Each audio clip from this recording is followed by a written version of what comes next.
विनोदिनि नन्दिनुते गिरिवरविन्द्यशिरोदिनि वासिनि विष्णुविलासिनि जिष्णुनुते भगवति हेशिति कण्ठकुटुम्बिनि भूरि कुटुम्बिनि भूरि कृते जय जय हे Mahishasuramardini रम्यकपर्दिनि शैलसुते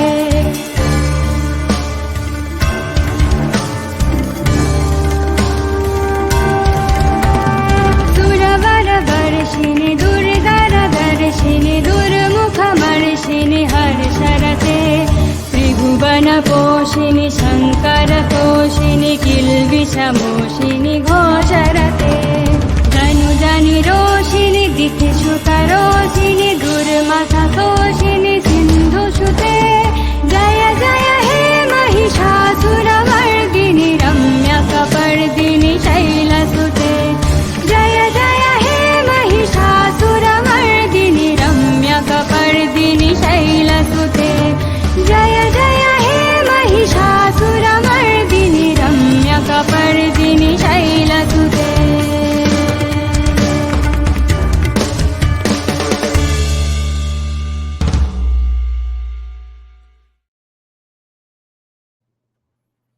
Hi guys, thank you for joining the live stream. I hope the audio is coming fine. So, well, I've joined. Shaptoshi is saying famous essay of Bhagat Singh, especially on the issue of scripts. Actually, I don't know what it is yet. Rasheen is saying late. Acha. Rasheen, yeah, namaskar bhai. Nandish, Jai Bhuvaneshwari. Which is this essay? Actually, I have no idea. A mysterious sociologist has sent this to me. So I have no idea what to look forward to. I don't know if it's a speech by him or an essay by him or even an essay on him. I'm just very intrigued, and not too many spoilers were provided by Mr. Sociologist as well. Okay, he just said that this is on this topic and that we'll find something interesting. Okay, let's see. The problem of Punjab's language and script. This is from Marxist.org. Okay, so this is an essay by him. Shaptoshi is confirming, guys. Nice. So written on 28th February 1933. Source from shahidbhagatsingh.org. Proofread, public domain, Marxist Internet Archive. You may freely copy, distribute, and display and perform this work. We are performing this work, as well as make derivative and commercial works. Please credit Marxist's Internet Archive as your source. Yes, you guys, our source is Marxist's Internet Archive. Thank you. When he was in his higher secondary, if I'm not wrong, Shaptoshi is saying. Okay, let's see what he wrote. An acquaintance of the literature of a society. Okay, you all can't see what's written, right? Let me make this bigger here only. Yeah. So, an acquaintance of the literature of a society or a country is of prime importance for the understanding of that society or country, because the consciousness of the society of a society or country, because the consciousness of the soul of a society gets reflected in its literature also. End quote. History is witness to the authenticity of the above statement, right? And he is correct so far. Let me just put this in front of my face. Okay, let's start. History is witness to the authenticity of the above statement. Countries have followed the direction determined by the flow of their literature. Every nation needs literature of high quality for its own uplift, right? I agree here. As literature of a country attains new heights, the country also develops. Maybe as much as the country develops, that's when it creates great literature. Patriots, be they merely social reformers or political leaders, pay highest attention to the literature of their country, because that's where the narrative game is. If they do not create new literature to meet requirements of the contemporary issues and situations, all of their efforts will fail and their work will prove unstable. Haha, what a great line. If they do not create new literature to meet the requirements of the contemporary issues and situations, all of their efforts will fail and their work will prove unstable. Kind of what only the non-leftists in India don't understand, seemingly. Perhaps Garibaldi could not have succeeded in mobilizing the army with such ease if Mazzini had not invested his 30 years in his mission of cultural and literary renaissance. And Savarkar's hero, Mazzini, one of Savarkar's heroes, of course. The revival of Irish language was attempted with the same enthusiasm along with the Renaissance in Ireland. The rulers so much wanted to suppress their language for the ultimate suppression of the Irish people. that even kids were punished for the crime of keeping a few verses in Gaelic, the ancient Celtic language, um, whom people have claimed that were descendants of that Yamnaya tribe, who were basically the Danu worshippers who were kicked out or left India thousands of years back, who worshipped the Rigvedic river goddess Danu. Uh, Allegedly, the Danavas, as described in our texts. The French Revolution would have been impossible without the literature of Rousseau and Voltaire. Had Tolstoy, Karl Marx, and Maxim Gorky not invested years of their lives in the creation of a new literature, the Russian Revolution would not have taken place, leave alone the propagation and practice of communism. The same applies to the social and religious reformers. Kabir's ideas have a stable impact because of his literature. Till date, the sweetness and sensitivity of his poems prove captivating to the people. Exactly the same can be said about Guru Nanak Dev Ji when the Sikh gurus started establishing their new order along with the preaching of their beliefs. They felt the need of a new literature, and this inspired Guru Angad Dev Ji to evolve the Gurumukhi script.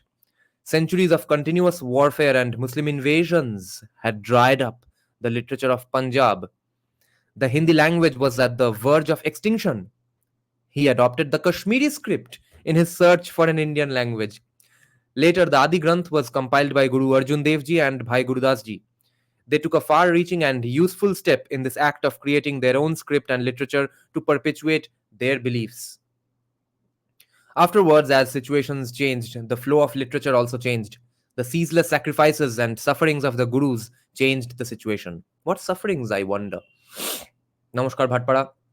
Abhay is saying this is why I say Indian languages should get preference over English. Nandish is saying that's what is needed in Sanskrit, more contemporary content. Yeah, Sharda script specifically, yeah, Shaptarshi. Afterwards, as situations changed, the flow of literature also changed. The ceaseless sacrifices and sufferings of the gurus changed the situation. Whereas we find devotion and self oblivion in the preaching of the first guru, and experience a sense of self effacement in the following couplet. Nanak nanhe ho rahe jaisi nanhi doob और घास जारी जात है डूब खूब की डूब खूब की खूब.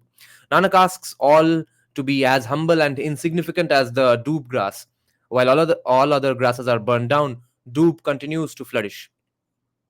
We find a sense of fellow feeling and helpfulness for the oppressed in the preaching of Guru Sri Tegh Bahadur Ji. Banhi Jinha the Pakadiya. Okay, there's no point pronouncing this in a horrible way. We'll just check out the translations directly, okay? Whomsoever you provide protection, you should be prepared to sacrifice yourself, but not that protection. Guru Tegh Bahadur asks you not to forsake your religion on this earth. After his sacrifice, okay, dharti pe dharam na chhode. Okay, so dharm has been translated as religion. After his sacrifice, suddenly we sense a warrior spirit in the preaching of Guru Gobind Singh Ji. When he realized that a mere spiritual devotion could not do anything, he started Chandi worship and turned Sikh community into a community of worshippers and warriors by synthesizing spiritualism and fighting. और देखो आज के खालिस्तानी क्या बोल रहे हैं. What's hilarious is that Khalistanis go around claiming that they have nothing to do with India or Hinduism. Meanwhile, Hans Zimmer's favorite drummer, the one who plays with him in all his shows, has played in many of his background scores, including Man of Steel. You all can check out the footage of where 12 drummers are playing the background score pieces of Man of Steel, and Hans Zimmer is guiding them. One of those 12 people is a Canadian-born Sikh drummer, Sikh man, and not Khalistani, called, although who knows. His name is Satnam Ramgotra. His surname is Ramgotra. Ramgotra. And Khalistanis claim that Hinduism has nothing to do with Sikhism. After his sacrifice, suddenly we sense a warrior spirit in the preaching of Guru Gobind Singh Ji. When he realized that a mere spiritual devotion could not do anything, he started Chondi worship and turned Sikh community into a community of worshippers and warriors by synthesizing spiritualism and fighting. We find in his poems a new spirit. He writes, quote, if you are interested in playing the game of love, put your head on your palm and then only enter my lane. In case you put your feet on this path, don't fall back, even if you have to lose your life. And then only he is brave who fights for the cause of the poor. He may be cut into pieces and may be killed, but he should not leave the field. Yeah. And which is why libertarianism, because libertarianism, free market capitalism, is the best way out of poverty for mankind, as shown by history. Okay, guys? So, all of y'all who support free market capitalism, never, you, even if you get killed, you should not leave the field of debating commies. And then suddenly the sword worship starts. Carrying the same spirit, Baba Banda and others fought Muslim rulers ceaselessly. We find later that when Sikhs are reduced to mere groups of anarchists, declared outlaws, and were continuously compelled to be confined to the forests, no new literature could be created. They had a warrior spirit, a sense of courage and sacrifice, and a spirit to continue their war against Muslim rulers, but they could not chalk out their future beyond this. This explains why these warrior groups fought among themselves. It is here that their lack of contemporary spirit worries us. If a warrior and shrewd ruler like Ranjit Singh had not emerged afterwards, Sikhs would have gone down bereft of any high ideal or spirit to have mobilized them. Interesting. So, Bhagat Singh is crediting Ranjit Singh almost indirectly for saving Sikhism in a way. Along with all this, one more point deserves attention. All the Sanskrit literature put together failed to revive the Hindu society. New literature had to be written in a contemporary modern language. Till date, we feel only the effect which was created by that literature of contemporary spirit. Even for a person of proper education and comprehension, the hymns of unintelligible Sanskrit and ayat, verses of classical Arabic, cannot be enthusing as is possible by the simple statements in a simple language. Yeah. Which is why, again, we needed a Bonkim to re explain things, and then we needed a Savarkar, and today we need other people. We needed Jesai Deepak. तो सब तो लिखा है, हमको लिख के क्या फायदा? ऐसा सोच के अगर संजीव सन्याल, जयसाई दीपक, विक्रम संपत तो फिर भी did point out things that were not known to anybody.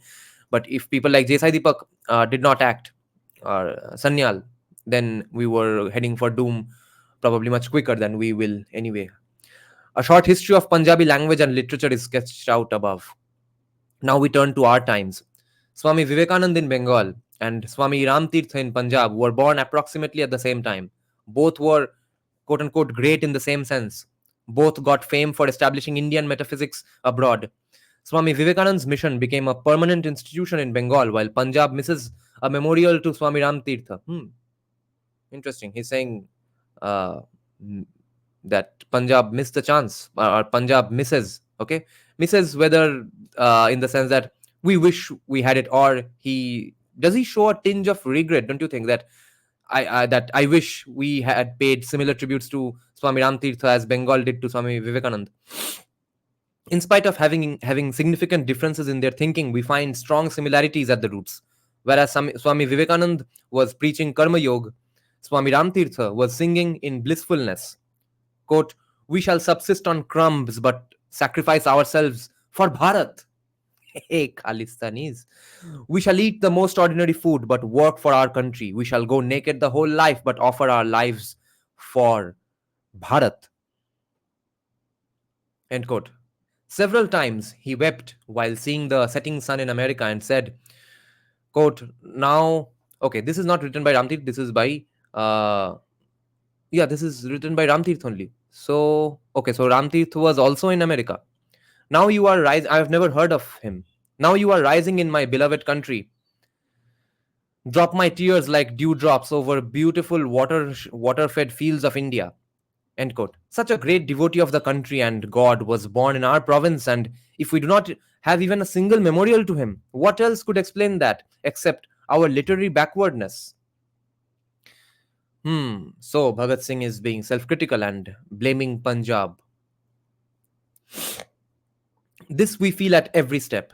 Many great men born in Punjab who are comparable to Sri Devendra Thakur and Keshab Chandra Sen of Bengal, but we did not respect them and easily forgot them after their deaths. For example, Guru Gyan Singh Ji, etc. We find only one reason on bottom, and that is the total lack of literacy, interest, and awakening. The truth is that no country or community can progress without its literature, but language is the primary need of literature, and this is absent in Punjab. In spite of releasing this handicap for long, the question of language has still remained unresolved. The main reason behind this is the unfortunate communalization of language in our province. In other provinces, we find that Muslims have fully adopted their provincial languages. In the literary world of Bengal, poet Nazrul Islam is a shining star. Latif Hussain Natwar is prominent among the Hindi poets. The same is true of Gujarat also. But Punjab is unfortunate. Here, even Hindus and Sikhs are not united. Leave the Muslims alone. Hmm. Although reading this paragraph, a lot of people will wonder that what is Bhagat Singh talking about, because Bengal did not progress even with so many great authors and stuff, right? Even with so much so great literature.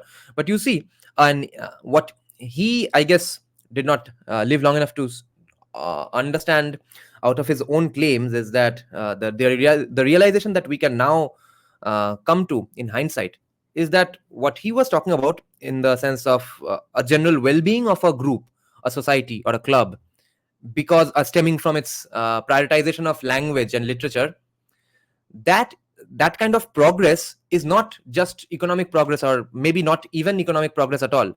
It is how invincible that society or language is for a time being. Okay, because the great upliftment that Bengal society had was, let's say, if not, if you are not convinced as of yet, as I am not, with you all, that maybe language is not the only cause here, but at least what Bhagat Singh is point out is that language either creates that let's say prosperity in the society, or unity or safety for a cultural cohesion of that society. And even if you think that it's not caused by language, if at all they are interrelated and happen at the same time, maybe they are just correlations and not causations, even then that kind of upliftment did happen in Bengal, right? And which is why Bhagat Singh is going on regretting this thing about Punjab, because he's noticing that what a great job Bengal is doing. But back in that day, the problem with Bengal, therefore, is not that we depended on language and stuff, that we did not depend on language and literature enough. Our language and literature is stagnant.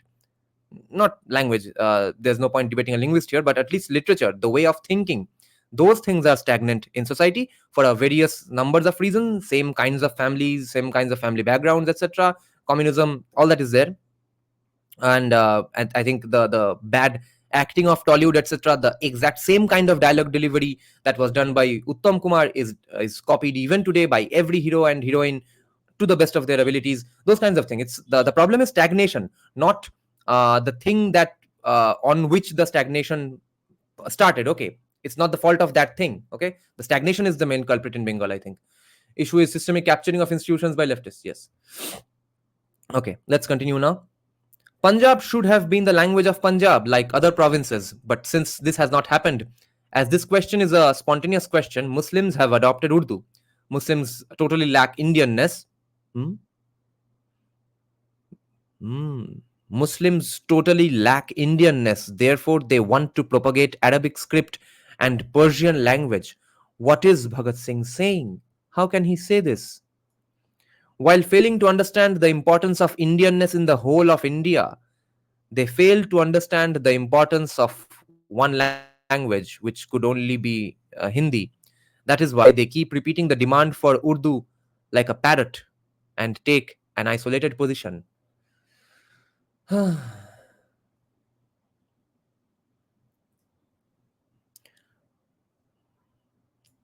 Then comes the turn of the Sikhs.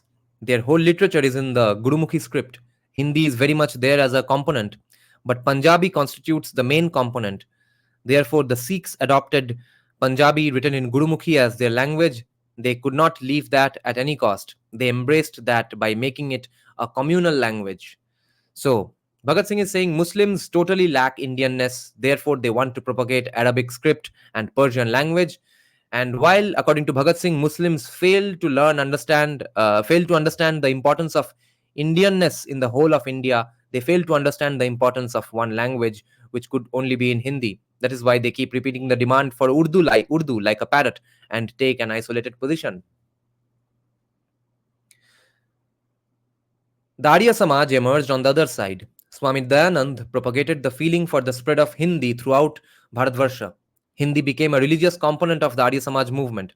These religious attachments benefited the language in one way. That is, while Sikh staunchness secured Punjabi, the insistence of Arya Samajists helped Hindi secure a place of its own. In the early days of Arya Samaj movement, the Sikhs and Arya Samajists used to have religious gathering at the same place. At that time, they had no feelings of being different. But afterwards, a few sentences of Satyarth Prakash could cause malice and mutual hatred. The Sikhs swept in the same stream, started hating even Hindi as well. Others did not even take notice of it. Hmm. Afterwards, it is said a Samaji leader, Mahatma Hansraj ji, held consultations with many leaders and proposed that if they accept the Hindi script, he would get the Punjabi language in Hindi script, and he would get the Punjabi language in Hindi script recognized in the university. But they could not understand the importance of this proposal because of their narrow mindedness and absence of literary awareness. At this moment, three views prevail in Punjab. Firstly, there is strong attachment for Urdu among the Muslims. Secondly, for Hindi among Arya Samajis and certain other Hindus. And thirdly, for Punjabi. It will not be important here to deal with all the languages one by one. First of all, we shall consider the Muslims' view. They are staunch supporters of Urdu. At the present time, this language is dominant in Punjab. This is also the language of the court. Then some Muslims say that Urdu script saves space. This may be quite right, but the most important question before us at this juncture is to make India a unified nation. But this cannot be done all at once. For this, we have to move step by step. If we cannot adopt one language for the whole of India at the moment, we should at least adopt one script. The Urdu script cannot be called a perfect one, and the most important point is that it is based on the Persian language. The flights of imagination of Urdu poets, even if they are Hindi or Indian, reach the Sakis, barmaids of Persia, and date palms of the Arab countries. Qazi Nazrul Islam's poems refer to Dhurjoti, Bishamitra, and Durbasha quite frequently, but our Punjabi Hindi Urdu poets could not even think of them. Is it not a matter which makes one sad? Their ignorance of Indianness and Indian literature is the main reason for this. When they cannot imbibe Indianness, how can their literature make us Indian? Students confined to the study of Urdu cannot attain the knowledge of the classical literature of India. It is not that these texts cannot be translated into a literary language like Urdu, but it will be useful only to a Persian in his pursuit concerning Indian literature. It will suffice to say in support of the above statement that, guys, are you all listening? What insane things, incredible things, fascinating, fantastic things Bhagat Singh is saying? Let me check some comments and the discussion in the comment section for a bit and have some sips of coffee because this is getting spicy. Abhay saying Arya Samaj Sanskritized Hindi. They had a paramount role to play in it. Okay. The Bangladeshi Bangal has been totally Arabized. Yes. Do they still talk Punjabi or use Gurmukhi? I know no idea. Bharatiyaization bit by bit, and our current Indian state encourages it. Yes. Now, one thing I wanted to point out is that someone pointed out, I think Shaptoshi pointed out, censorship. Yeah, and that censorship has been practiced so irritatingly in the by the Bishwabharati, not Bishwabharati or Rabindra Bharati. I don't know which is the organization that oversees or used to oversee all the let's say in what way Robin Songit will be performed and stuff, who has the copyright and stuff, those kinds of things. People used to get so much criticism for singing Robin Songit in a modern way, although modern definition of modern music of course keeps changing. Even that definition doesn't change in Bengal. That's the hilarious part. Adhunik means modern in Bengali, but what we call Adhunik Bangla Gan today as the name of a genre, even that's not Adhunik, that's 30 years old. Hilarious. Bishwabharati. Okay, so Bishwabharati handles it. A retro wave is saying, I wrote a bit up. If you could kindly scroll up. What did you write? Let's see. No, write it again. Okay, I'm confused about which comment you want me to check. And there's another comment I wanted to check here. You are ignorant about your language and history. Maybe that's why you people got kicked out of Punjab. Did she get kicked out of Punjab? Srihatto is saying Bangladeshi Hindus have a below 1.7 birth rate, a declining population, and no leadership, financial backing because all the zamindars left for India. Can't Bangladeshi Hindus register their assets?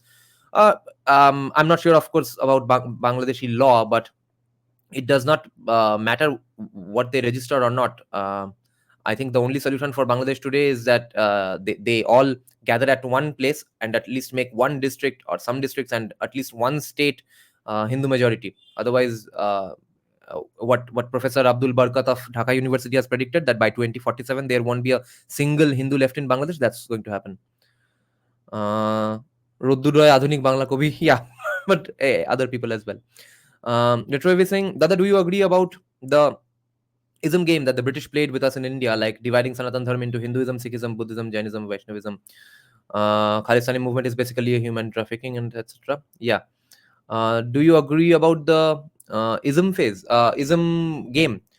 I don't know. Yeah, they of course would love to see a divided society, but how much of this particular thing was done consciously with evil intentions, I'm not sure, because I think it's extremely tough to explain to anyone with an Abrahamic mindset, Abrahamic way of thinking of religion, thinking of the word religion, to explain what exactly is Sanatan Dharma and what Hinduism, how Hinduism applies to India. So they may have just gotten it wrong. Although, if you all can now unearth some, let's say, some valuable exchanges with letters between different viceroys and stuff, okay, between government authorities, claim is saying that yes, we need to write Hinduism, Buddhism, Jainism as separate religions, and because of these particular evil reasons, then maybe of course I will be convinced. I'm not that opposed to the idea anyway, but it might be just stupidity as well. Dr. Rajiv Malhotra has a whole video on this ism game in India. Check out his video on the Infinity Foundation channel. Yeah, some battles are just not are too late to be fought, I think, because today you'll have to basically modify entire English language and English grammar to explain so many concepts in India.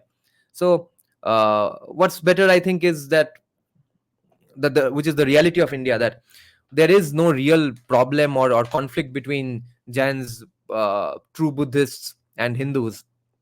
Everyone is friends with everyone. Everyone goes to each other's festivals. This It's practically operates like the same religion, you know.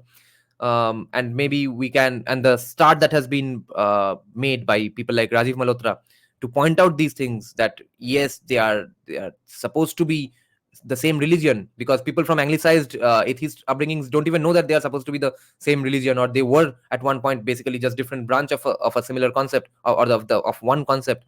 So uh, as long as English language remains, Hinduism, Buddhism, Jainism is going to remain. That battle seems so uphill. I'm not even bothered about it too much. That's so you'll have to spare me on this topic. Bhoy Goswami as mystery sociologist will call. We can have our own English language, right? Yeah. That is what's going to be required. But you see, the only problem with that is then the isolation part. That how do you write academic material, literature, non-fiction, fiction on the popular scene as well, which is let's say, which I think is welcome for anyone to read around the world. Okay, that also needs to be kept in mind. People pick up an Indian author's book in English and they have no clue what's being written. That can't also be a way. See, AFN is saying, opinion of the new rollback of lateral entry. Has Sanjeev Sanyal said anything? No. What will he say? He was just happy that it was happening, and then he was just retweeting stuff. I don't think he has expressed too much of disappointment or anger. He can't. Okay, let's continue.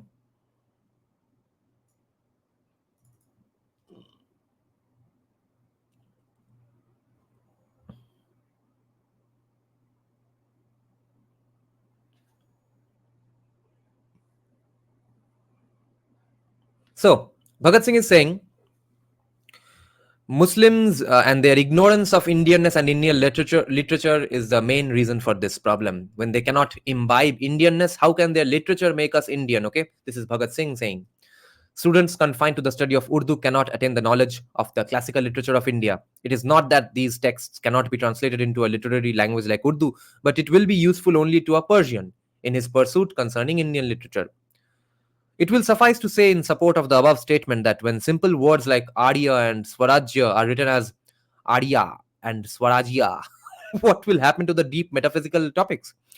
Only a few days back, a government translator using the Urdu script mistook sage Nachiketa as Nichi Kutia. Yeah. Not by just by a mistake. Yeah, no evil intentions behind these things. which can be translated as a bitch of low origin. While translating an Urdu book, Kwame Kwame Kis Tarha Zinda Reh Sakti Hai, How Nationalities Can Survive, by Lala Hardayal ji, MA. It was neither Lalaji's fault nor the translator. Okay. It was only a shortcoming of the Urdu script and the dissimilarity between Urdu and Hindi languages and literature. Indian languages and script prevail in the rest of India. In such a situation, should we get absolutely isolated from India? Point is that among Muslim writers, the staunch supporters of Urdu write highly Persianized Urdu. The Muslim newspapers like Zamindar and Siyasat have strong Arabic influence, which is quite incomprehensible to common people, which is why our fathers and grandparents' generation did not understand most of Bollywood's songs, especially people in Bengal and even I think other states. So this highly Persianized Hindi is today glorified as the Urdu Zuban, "Muh jiski zuba Urdu ki tarah," and that everything sounds better in Urdu. How good your ucharn is, khushbu. How can this be propagated in such a situation? We wish our Muslim brothers, while sticking to their religion, think of Indianizing themselves like Kamal the Turk. India's salvation is possible only that way.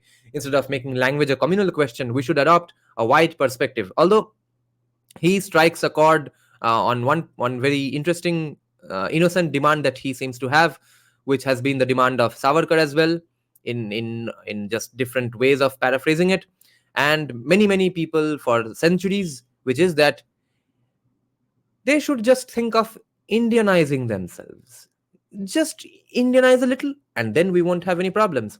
And if now the victory that the other side has claimed today, I think, is that people are okay with them not Indianizing themselves enough, or people thinking that yeah, it's Indian enough for my taste. Chalo, move on. Let's move on. I have 4 friends who invite me for eating biryani, but at least up until 1938, when this is being written, Bhagat Singh still had that at least that small demand that just Indianize a little. We will now return to the problem of Hindi and Punjabi. Many idealists entertain a vision of the world turned into one single nation, one global nation. Aha, Arundhati Roy. This ideal is beautiful and one should keep it before oneself. But this cannot be achieved today. And it will never be achieved unless there's one side who is ready to Indianize in India and otherize in other places. But this cannot be achieved today. All of our steps, all of our efforts should be directed towards enhancement of happiness by uniting all nationalities, countries, and nations into one strong bond. What is that strong bond? Before that, we have to realize that ideal in our own country. We have to adopt one language, one script, one literature, one ideal, and one nation. अरे भाई कौमियों का क्या होगा? एक तो उनके lord and saviour B R Ambedkar का सब हम लेख हम खोद खोद के निकाल रहे हैं. अब मिस्ट्रियस सोशोलॉजिस्ट ने कौमियों का एक और लॉर्ड एंड सेवियर छीन लिया. This is what I say, guys. Have a stance on everything. Take everything away from them. Don't let them have any idols. This is the real metaphorical idol destruction that we are going to go on against all commies. Take away their idols. Don't let them have any rallying point. They should not have any heroes. They should not have anyone to look up to. They should not have any physical or metaphysical or metaphorical object to gather around and claim this to be theirs and then start a movement from there onwards. Okay? Make them metaphorically naked. We have to adopt one language, one script, one literature, one ideal, and one nation. But the adoption of a single language precedes all other unities. so they we can communicate. I guess it's some sort of printing mistake. So then we can communicate with and comprehend each other.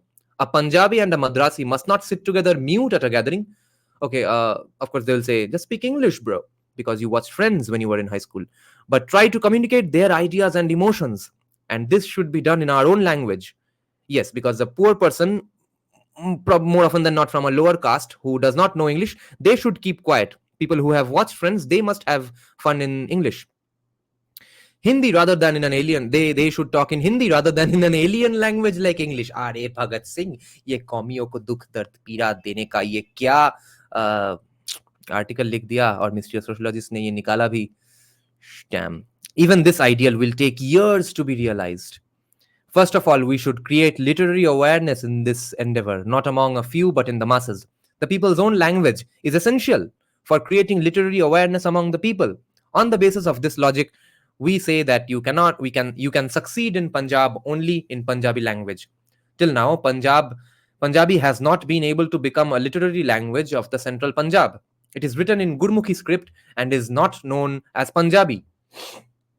It is neither widely prevalent nor has any literature or scientific significance. It was left unattended earlier, but even now the deficiency of its script disturbs those who are now attending to it. All of the words cannot end with the sound and its inability to write compound letter. Even the word purna cannot be written.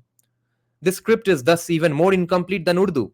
But when we already have a scientific and perfect Hindi script, what is there to feel hesitant about adopting it? The Gurmukhi, which is why, to be fair to commies, which is why whenever they have a protest march these days for the last few years, although that's not entirely a Hindi word, but they are calling their Bengali commies, proud Bengali chauvinist commies, when they organize a procession for different topics, and now even for Darjikor case, they are calling it Insaf. Insaf, Bengali, proud Bengali commies calling their procession Insaf Jatra. The Gurmukhi script is only distorted form of the Hindi script. Right from the start, all the rules are same, but then how much will we be benefited by our immediate switch over to this? The Punjabi language will start developing immediately by adopting this perfect script, and there is no problem in the propagation of it. Hindu women of Punjab already know this script. The DAV school, meaning Dayanand Anglo-Vedic school, and Sanatan Dharm schools teach only in Hindi. What could be the problem in such a situation? We shall plead with the supporters of Hindi that ultimately and certainly only Hindi will be the language of the whole Bharat. But it will be more convenient to propagate it from now on. From now on का तो problem ठीक है. Congress kind of heard Bhagat Singh on this, but then screwed Hindi to a large extent. I think because of that Muslim commie leader in Congress, something Zahir. Punjabi will become, which is why these are the sources of those kinds of notions. You know that first the Hindi awards or the Hindi news, then the regional languages, other languages, as if Hindi is not from a region. So those kinds of problems were also starting because of hearing only half of what Bhagat Singh was saying.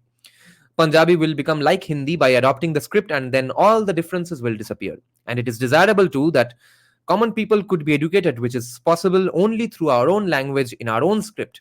See this Punjabi poem.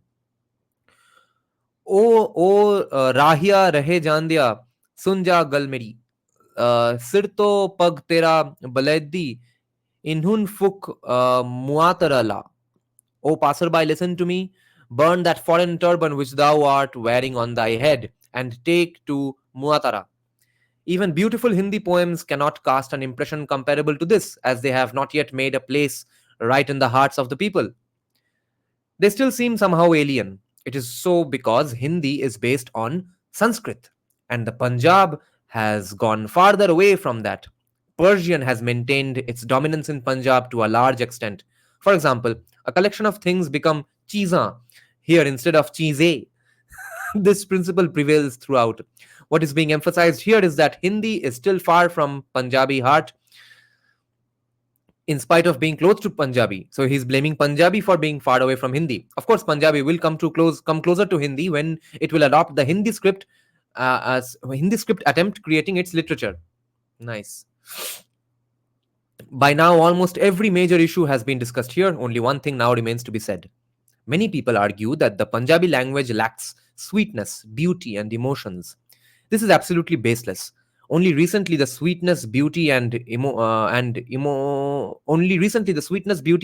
of this song hypnotized Kavindra Ravindra. Lachhiye jithe tu pani dolya, uthe ug paye sandal de boote. Oh Lachi, where you spilt water at that place, sandalwood trees have sprouted. Wow. Many more examples could be cited. Is the following couplet even the least inferior to the poems of any other language? People de patya ve kehi khadkhad lai aaye, patte jhade purane hun rut navayan de di ai aaye. People leaves, Why are you making noise? The old leaves have fallen and the reason for new leaves has come. And the season for new leaves has come. And when Punjab is sitting alone or in the group, will any other language move them to the extent these lines of Gauhar can? I have seen armies of lakhs of millionaires. No one gives loan to the passers-by who never stay, never reside at one place. No one trusts them. Black beetles sit on flowers because of their smell. No one gives love at the hoods of the snakes. Oh Gauhar, good behavior and welcome is for those who are alive. But everyone says goodbye at the time of death. Let's try to read this.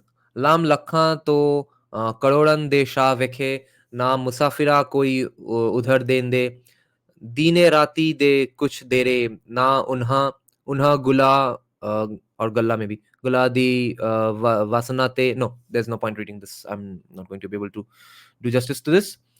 Why, quote, why kill living beings when you are not able to bring the dead back to life? Why do you stare at the beggar who has come to your door when you are not able to give him something? Why break the union of hearts if you are not able to reunite hearts that are separated? Oh my god, that is a brilliant paragraph. Holy shit. This is good stuff. Why kill living beings? Oh, you are saying yeah, if you all want to read it, yeah, here's the poem, okay? This was fascinating. Why kill living beings when you are not able to bring the dead back to life? Why do you stare at the beggar who has come to your door when you are not able to give him something? Why break the union of hearts if you are not able to reunite hearts that are separated? This is brilliant stuff. Oh, Gauhar, if you cannot do good to others, if you cannot do go to others, then keep your, okay, I think this is a spelling mistake. If you cannot do good to others, then keep your good food and room closed. And nowadays, brilliant poets like Dard, Mastana, Diwana are enriching the Punjabi's poetry. It is a pity that such a sweet, such a captivating language has not been adopted even by the Punjabis themselves. They still refuse. And this is the crux of the problem. Everyone backs his arguments on the basis of religious convictions. The only problem concerning the language and script of Punjab is to remove this obstruction. But the hope lies in the increasing literary awareness among the Sikhs. Hindus also have it. Why not at all? Why not at all? Well-meaning people decide by mutual deliberations. काहे नहीं करते हैं ये सब? This is the only way to arrive at a solution. Yeah, we are still waiting for this. The question can be attended to by renouncing religious considerations. It should be attempted, but yeah, it does not work only when one side does not renounce their religious considerations, but everyone else does. It should be attempted accordingly, and the recognition of Punjabi language of a journal like Prem of Amritsar. This way, the problem is solved. After the elimination of this irritant, Punjab will have such beautiful and quote unquote quality literature that it will also be counted among the good language of India. True. This is from the Punjab Hindi Sahitya Sammelan. Okay, this is a footnote. The Punjab Hindi Sahitya Sammelan had organized an essay competition on the above subject in 1923. It was for that competition that Bhagat Singh wrote this article. By revolutionary बैठ के essay competition में लिख रहा है. Those were the days. The General Secretary of Sahitya Sammelan, Shri Bhimshen Vidyalankar. Oh, see, these names are absolutely pronounceable in Bengali. This guy seems to be Bengali even. Bhimshen Vidyalankar, now expired. Liked the article much and preserved it. Bhagat Singh got a prize of rupees 50 for this article. Subsequently, it was published in Hindi Sandesh on February 28, 1933. For those of you who don't know, by the way, Sandesh was a famous magazine, kids magazine, children's magazine, run by Satyajit Ray himself. And this idea that the warrior poet mindset, which I think has been not a very common thing in India, although to be fair, it has never been common in any society, for maybe the similar reasons, in fact, I think, which is casteism, that this is not your job, you do your job, etc. So what ends up happening is that idiots do the fighting, cowards run the society. So but there, I think, there was one at least very golden era of Indian education system, productivity, bringing out new stuff, etc., real fresh ways of thinking and stuff, which happened during that Bengal Renaissance period that people talk about. That think of Bonkim even, okay, district magistrate of Barwipur, a small, dilapidated almost town far away from Kolkata. That guy in his free time is writing Bengali epic after Bengali epic, uh, things that are rejuvenating the Bengali society. But for all those things, all those stuff he was trying to do, no one has to, at least no one told Bunkim, nor did he think so himself, that I'm too busy. I can't do stuff anything other than magistrating things. When maybe I retire, then I will do those things. Or his parents did not tell him that don't waste your time writing stuff. Just be a good district magistrate and go home, relax, lie down, so that you function better at office tomorrow. Those kinds of stuff did not happen. And I think this differentiation between intensive study and extensive study, that is the result of our pathetic education system today. And if at all anyone wants to be both extensive and intensive on a few issues, even then it's mostly an either or choice for them.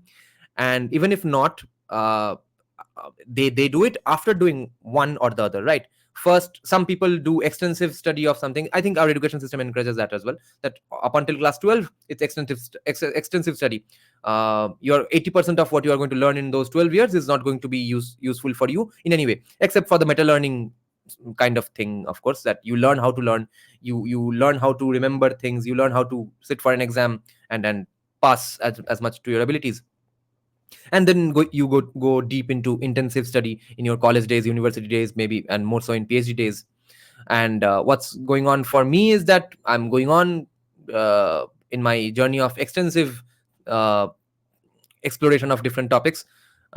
Maybe only in music I have intensive study, but now I plan to change that, because I have now taken up sociology again. But it was not that big of a gigantic gap, between intensive study and extensive study, and between this idea that a revolutionary is entering an essay competition and winning, even, or winning at least some prize money. So think of the times of Bonkim, Chandranath Bosu, all those people, all those mostly Bengalis that you have heard of. These people were great, extremely proficient in Bengali, English, Sanskrit, maybe Persian even, and physics, chemistry, maths, biology, everything. Okay, physics and maths, so definitely. That was a different time. I hope that kind of education system comes back sooner or later. Abhay is saying, our religious texts have figures with warrior poet mindset or warrior artist mindset. Rejuvenating Bengali society now would be like, how? Vignesh is saying, which are the Indian states where you think linguistic chauvinism is highest? Tamil Nadu and West Bengal. Warrior poet movement has been given a boost in US because of elections. Yes. This means that he wrote this essay in Hindi. Wow. Yeah. This was a Hindi essay. Thanks for reminding me. Yeah. It did not strike me. Literacy and education was always a problem in Punjab even then. Seems so. I believe we should learn as many Bharatiya languages as possible. Yes. Bulle Shah has written some awesome literature in Punjabi. I keep hearing about it. Bengali accent Punjabi, lol. Yes. Even Rabindranath Thakur, Gandhi advocated for Hindi as national language. I did not know that. Yes, the economic hegemony of English has disenfranchised poor people. This is another form of casteism. Absolutely. In Karnataka, only Bangalore city, yeah. That too, probably in the recent times, right? Okay then, guys. Thank you for joining the live stream. I'll try to come back for another live stream to discuss some other stuff in half an hour or so, okay? Thank you for joining, guys. Bye-bye. Good night.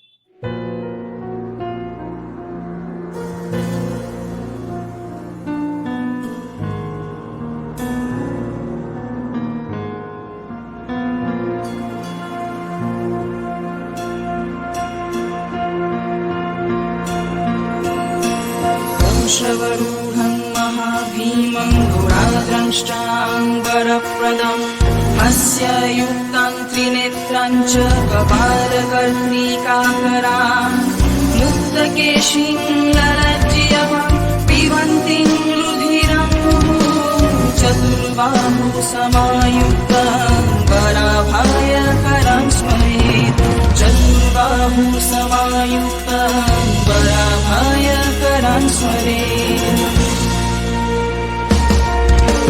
Kali Kali Mahakali कालिके पापहारिणी Dharmarth मोक्ष मोक्षदेवी